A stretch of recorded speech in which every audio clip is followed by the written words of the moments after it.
Thank you very much YouTube for making a beautiful platform for the learner and teacher like me. আজকে আমি তোমাদেরকে English সম্পর্কে একটু আলোচনা করব। তোমরা যদি সঙ্গে থাকো তাহলে খুবই সহজে বুঝতে পারবে ইংলিশ কি এবং ইংলিশ কিভাবে শেখা যায়।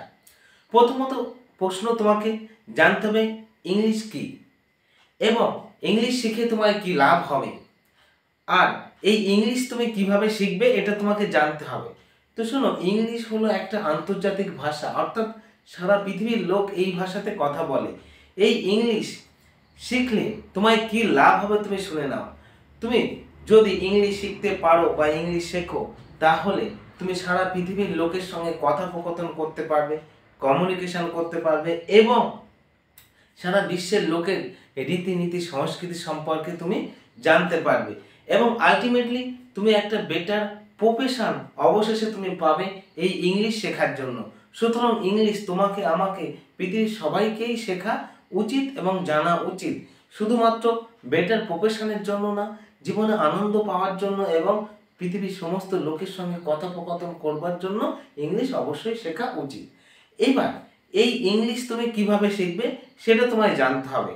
শোনো, এই ইংলিশ শিখতে হলে তোমাকে আমাকে পৃথিবীর সবাইকে 90% থেকে 95% ফোকাস বা মনোযোগ দিতে হবে শুধুমাত্র ভার্ব এবং টেন্সের উপর।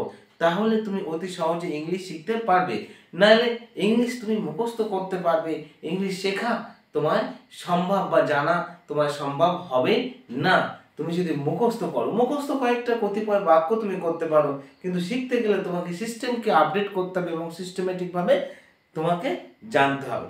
তো এসো, আজকে আমি তোমাদেরকে টেন্স সম্পর্কে আলোচনা করব, টেন্সটাকে বোঝানোর এবং শেখানোর চেষ্টা করব। তোমরা আমার সঙ্গে থাকো, তাহলে অতি সহজেই বুঝতে পারবে ইংলিশটা কি।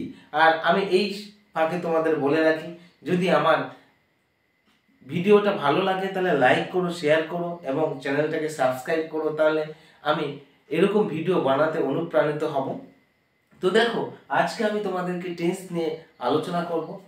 প্রথমত তোমায় জানতে হবে টেন্স মানে কি, টেন্সকে কয়টি ভাগে ভাগ করা যায়, কি কি। তো টেন্স মানে কি? টেন্স মানে হচ্ছে সময়। টেন্স মানে কি? টেন্স মানে হচ্ছে সময়, অর্থাৎ কোনো কাজ করা হওয়া বা ঘটার সময়কে আমরা টেন্স বা টাইম বলে থাকি। এবার দেখো, এই টেন্সকে আমরা প্রথমত তিনটি ভাগে ভাগ করতে পারি। প্রথমত কটি ভাগে ভাগ করতে পারি? তিনটি ভাগে ভাগ করতে পারি এই টেন্সকে। সেই তিনটি ভাগ কি তোমায় জানতে হবে। সেই তিনটি ভাগ হলো প্রেজেন্ট, পাস্ট, ফিউচার, অর্থাৎ প্রেজেন্ট টেন্স, পাস্ট টেন্স এবং ফিউচার টেন্স। এই তিনটে ভাগকে আবার আমরা চারটি করে ভাগে ভাগ করতে পারি, অর্থাৎ প্রত্যেকটি টেন্সকে আমরা চারটি করে ভাগে ভাগ করতে পারি। এবার দেখো, তোমরা সবাই জানো প্রেজেন্ট মানে বর্তমান এবং পাস্ট অতীতকাল, ফিউচার ভবিষ্যৎকাল। এই যে তিনটে কাল, এই তিনটে কালকে চারটি উপভাগে ভাগ করা হয়েছে। সেই চারটি ভাগ হলো indefinite, continuous, perfect, perfect continuous. এবার দেখো, মুখস্থ করার একটা সহজ সিস্টেম বা উপায় আমি তোমাদেরকে বলে দিচ্ছি, একটুখানি ভালো করে দেখো, অতি সহজে তোমরা মুখস্থ করতে পারবে।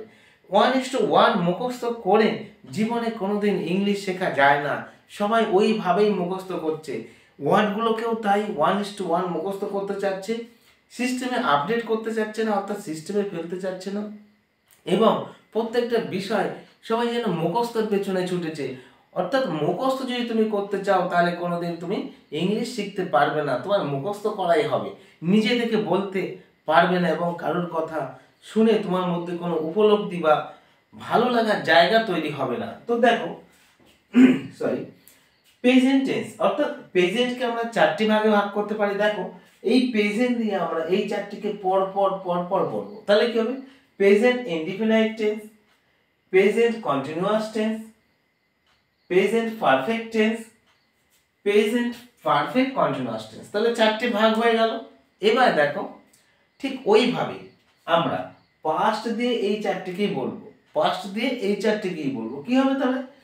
Past indefinite tense, past continuous tense, past perfect tense, past perfect continuous tense.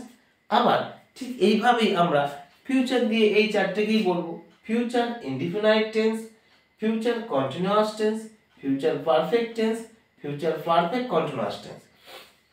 এবারে দেখো এই যে টেন্স তিনটি ভাগে ভাগ করা হলো এবং প্রত্যেকটা চারটি ভাগে ভাগ করা হলো, এই টেন্সের মধ্যে এবং আর যে ছটা আছে, বি ভার্ব দিয়ে সিম্পল টেন্স তিনটি এবং হ্যাভ ভার্ব দিয়ে সিম্পল টেন্স তিনটি, এই ছটি, আর এখানে 3 × 4 অর্থাৎ 3 4 12টি, এই 12টি আর ওই 6টি অর্থাৎ 18টি, এবং মডাল অক্সিলারি ভার্ব দিয়ে একটা টেন্স আছে, সেই টেন্সটা তুমি যদি মুখস্থ করো, অর্থাৎ 19টা টেন্সের গঠন ফরম্যাট তোমার মাথার মধ্যে যদি থাকে, তুমি বুঝে নিতে পারবে এবং জেনে নিতে পারবে যে পৃথিবীর সমস্ত বাক্য এই 19টা টেন্সের গঠনের মধ্যে আছে, এবং এই 19টা টেন্সের মধ্যে প্রত্যেকটাতে একটা না একটা ভার্ব দেওয়া আছে।